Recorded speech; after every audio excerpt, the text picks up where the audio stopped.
من الشیطان الرجیم بسم اللہ الرحمن الرحیم الحمدللہ علی ذالک۔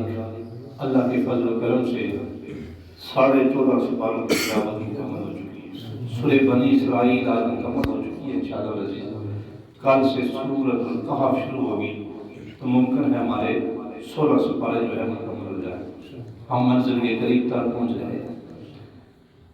اللہ رب العالمین نے 3 چیزیں کرنے کو حکم دیا ہے اور 3 چیزوں سے منع کیا ہے۔ جو آج کی ہم نے آیات پڑھی ہیں اس میں سے ایک چیدہ آیت میں نے چنی ہے آپ کے لیے۔ رب ذوالجلال نے 3 کام کرنے کا حکم دیا ہے، بڑی خاص توجہ اور 3 کاموں سے منع کیا ہے۔ ہم نے کیا کیا؟ جو 3 کام کرنے کا حکم دیا ہے ہم وہ کر رہے ہیں، اور جو 3 کاموں سے منع کیا ہے کہ یہ نہیں کرنے وہ ہم کر رہے ہیں۔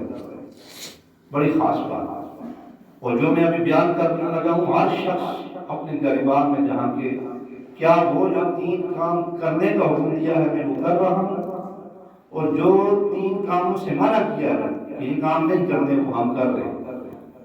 آیت ہے ان اللہ یأمر، بے شک اللہ تعالیٰ حکم دیتا ہے۔ حکم کی 2-3 قسمیں ہیں، مگر یہاں پہ جو میں بات کر رہا ہوں وہ یہ ہے کہ بڑا اگر کسی چھوٹے کو حکم دیتا ہے تو وہ اپنے لیے بڑا اعزاز سمجھتا ہے۔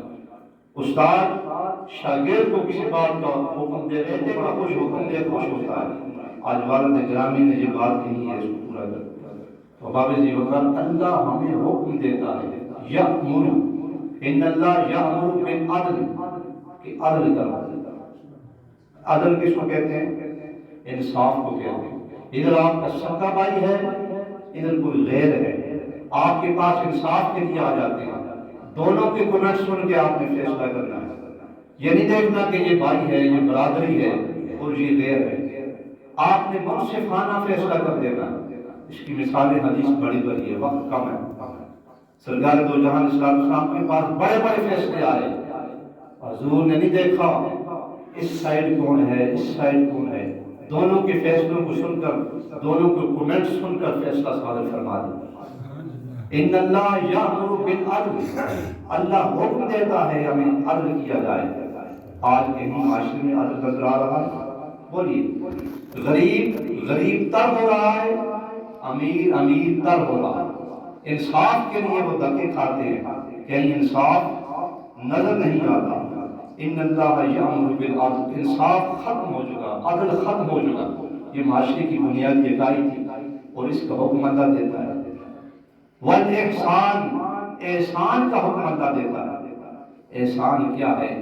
ماں باپ کے ساتھ حسن سلوک، اپنے اعزا و اقارب کے ساتھ حسن سلوک، پڑوسیوں کے ساتھ حسن سلوک، جس صف میں کھڑے ہیں نمازیوں کے ساتھ حسن سلوک، کہیں سفر کر رہے ہیں ساتھ والے ساتھی کے ساتھ حسن سلوک۔ اور آج ہم ایک دوسرے کے خون کے پیاسے ہیں، ایسا ہے یا نہیں ہے؟ ان اللہ یأمر بالعدل والاحسان وایتاء ذی القربی، اپنے رشتہ داروں کے ساتھ حسن سلوک، رشتہ داروں کے ساتھ قرابت داری، قطع تعلقی نہیں۔ اور آج ہم نے قطع تعلقیاں بنائی، چھوٹی چھوٹی معمولی رجس یہ اگر معاشرے میں ہو جائیں تو ہم اس کے ساتھ قطع کلامی چھوڑ دیتے ہیں، قطع تعلقی کرتے ہیں۔ حضرت نے فرمایا جو قطع تعلقی کرتے ہیں وہ ہم میں سے نہیں۔ اللہ فرماتا ہے عدل کرو، ہم یہ حکم نہیں مان رہے۔ اللہ فرماتا ہے احسان کرو، ہم یہ حکم نہیں مان رہے۔ اللہ فرماتا ہے رشتہ داروں کے ساتھ حسن سلوک کرو، ہم یہ حکم نہیں مان رہے۔ یہ 3 کام کرنے کا حکم دیا گیا، ہم ان تینوں کاموں کو نہیں کرتے۔ اب آگے 3 کام ہیں۔ وَيَنْهَا، منع کیا گیا ہے، روکا گیا ہے، عن الفحشاء، بے حیائی سے۔ وَيَنْهَا عَنِ الْفَحْشَاءِ، وَيَنْهَا عَنِ الْفَحْشَاءِ، ان اللہ یأمر بالعدل والاحسان وایتاء ذی القربی وَيَنْهَا عَنِ الْفَحْشَاءِ وَالْمُنکَرِ وَالْبَغْیِ، منکر برائی کو کہتے ہیں۔ فحشاء بے حیائی، منکر برائی، اور آگے بغی، باغین و ریا، اس کا معنی زیادتی ہوتا ہے۔ فرمایا کہ اللہ روکتا ہے کہ یہ کام نہیں کرنے، بے حیائی معاشرے میں نہیں پھیلنی چاہیے، اس سے منع ہو جاؤ۔ والمنکر برائی سے، ہر برا کام، جھوٹ برائی ہے، غیبت برائی ہے، حسد برائی آتی ہے، اس میں آپ آگے تک چلے جائیں، برائی کی لسٹ کم نہیں ہے۔ ہر ایک شخص جانتا ہے اچھا کیا ہے اور برا کیا ہے۔ وَيَنْهَا عَنِ الْفَحْشَاءِ، بے حیائی سے منع کیا گیا، ہم منکر ہوئے۔ اللہ رب العالمین نے کس سے منع کیا؟ آگے منکر برائی سے منع کیا، ہم کر رہے ہیں باغی۔ باغی بڑا قابل غور بات ہے اور بہت قابل غور لفظ ہے۔ باغی کا معنی زیادتی ہے، کسی کے ساتھ کوئی زیادتی نہیں ہونی چاہیے، چھوٹا ہو یا بڑا ہو، یا آپ کے ماتحت ہو، کام کرنے والا ہو، آپ اس کے ہیڈ ہیں، وہ آپ کا ماتحت ہے، کبھی اس کے اوپر آپ زیادتی نہ کریں۔ اور آج ہمارے ہاں یہ عام ہے، ہر ایک غریب کے ساتھ ہم زیادتی کر رہے ہیں، اور امیر کہتا ہے میں نے بہت اچھا کام کیا۔ اللہ فرماتا ہے کہ یہ کام کرنے ہیں اور یہ کام نہیں کرنے۔ آگے فرمایا یعظکم، میں یہ نصیحت کرتا ہوں، یعنی کہ اللہ فرماتا ہے میں تمہیں یہ بات کر رہا ہوں کہ تم نے یہ کام کرنے ہیں، اور یہی آیت ہمارے خطبہ میں پڑھتے ہیں، قرآن کی تلاوت کرتا آیت میں بھی یہ آیات پڑھے گی، ان اللہ یأمر بالعدل والاحسان وایتاء ذی القربى وینہی عن الفحشاء والمنکر والبغی یعظکم لعلکم تذکرون۔ اللہ فرماتا ہے میں تمہیں یہ نصیحت کرتا ہوں تاکہ تم ان باتوں کو یاد کرو۔ تو بولیے جو کام کرنے کا حکم ہے وہ ہم نہیں کر رہے، اور جن کاموں سے منع کیا گیا ہے وہ ہم کرتے ہیں۔ آخری بات وَقَضَىٰ رَبُّكَ أَلَّا تَعْبُدُوا، یہ جو دوسری بات میں کر رہا ہوں یہ والدین کے حقوق کے بارے میں، یہ بھی آج ہم سے فقدان ہاتھ سے جا رہا ہے۔ اولاد تھوڑی بڑی ہو جائے، والدین کے حوالے سے وہ کہہ دیے یہ اولڈ مائنڈ رکھتے ہیں، یہ لفظ پتہ نہیں انہوں نے کہاں سے سیکھ لیا، یہ آپ نے بھی سنا ہوگا نا۔ اولاد تھوڑی بڑی ہو جائے، تھوڑا پڑھ جائے، تھوڑی ڈگریاں پاس آ جائے، تو ان کے پاس یہ لفظ ایک نیا آیا ہے، ان کا یہ اولڈ مائنڈ ہے، یہ تو ہماری بات سمجھتے نہیں، ہم بڑی کوشش کرتے ہیں سمجھانے کی مگر یہ اولڈ مائنڈ رکھتے ہیں۔ قرآن کہتے ہیں وَقَضَىٰ رَبُّكَ أَلَّا تَعْبُدُوا إِلَّا إِيَّاهُ، میری عبادت کے بعد، میری بندگی کے بعد، إِلَّا إِيَّاهُ وَبِالْوَالِدَيْنِ إِحْسَانًا، والدین کے ساتھ احسان کیا۔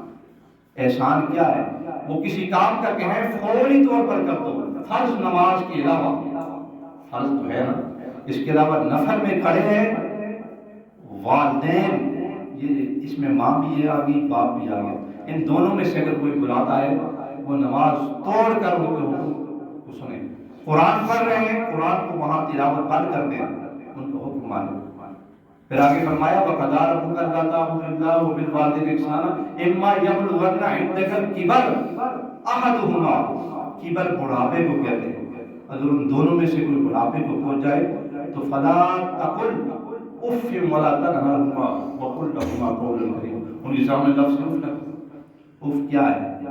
کسی بھی بات پر کوئی بھی آپ کو حکم دے وہ آپ کی طبیعت پر گران گزرے یا وافق گزرے، والدین والدین ہیں، ہر ایک ان کی بات کو مانا جائے، ان کی کسی بات پر اف نہ کیا جائے، ان کو جھڑکا نہ جائے، ان کے سامنے ادب سے بیٹھا جائے۔ آپ نے دیکھا ہوگا آج سے قبل پیچھے 15-20 سال قبل والد کے ساتھ بیٹا قطر نہیں بیٹھتا، اگر والد کرسی پہ بیٹھا ہے، چارپائی پر ہے، اس کے قدموں میں بیٹھ جاتا ہے۔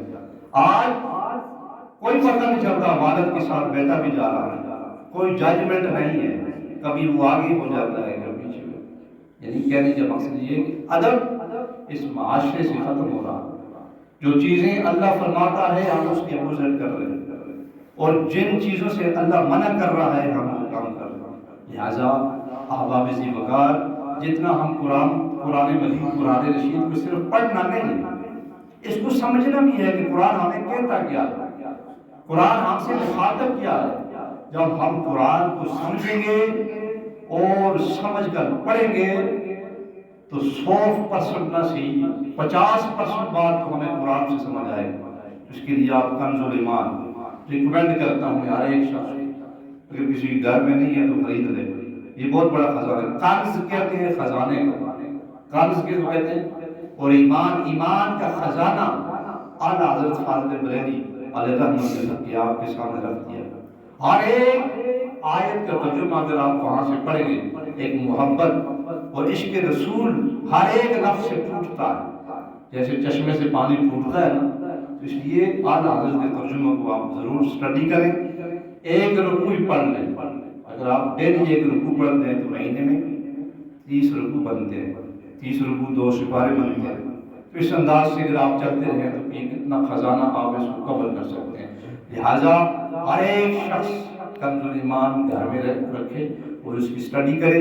جب آپ اس کو پڑھتے رہیں گے انشاءاللہ العزیز آپ کو مزہ آتا رہے گا اور آپ کی روحانیت میں اضافہ ہوتا رہے گا۔ اللہ رب العالمین ہم سب کو ان تمام معروضات کو سن کر عمل پیرا ہونے کی توفیق عطا فرمائے۔ وآخر دعوانا الحمدللہ رب العالمین۔